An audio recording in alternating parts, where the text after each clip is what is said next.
Hello friends, मीनाज किचनमध्ये तुमचं खूप खूप स्वागत आहे। आज मी तुम्हाला मखाण्यापासून एक छानशी डिश दाखवणार आहे, मखाना कर्ड पुडिंग। त्यासाठी मखाने घेतलेले आहेत, त्यामध्ये आपण दही टाकून घ्यायचं आहे आणि केशर सिरप मी टाकत आहे। त्याच्याऐवजी तुम्ही केशर पाण्यात भिजवून थोडा वेळ टाकू शकता आणि मध टाकून घेणार आहे। तर अगदी कमी साहित्यात आणि खूप कमी वेळात असं छानशी रेसिपी आपली तयार होत आहे। त्यानंतर आपण बाउलमध्ये किंवा वेगवेगळ्या छोट्या छोट्या वाट्यांमध्ये हे सेट करण्यासाठी ठेवणार आहोत फ्रीजमध्ये।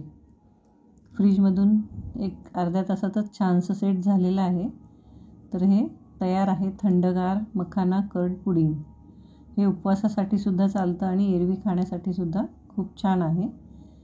तर तुम्हाला जर माझ्या अशाच वेगवेगळ्या रेसिपी पाहायच्या असतील तर तुम्ही माझ्या चॅनलला सबस्क्राईब, लाईक आणि शेअर करा।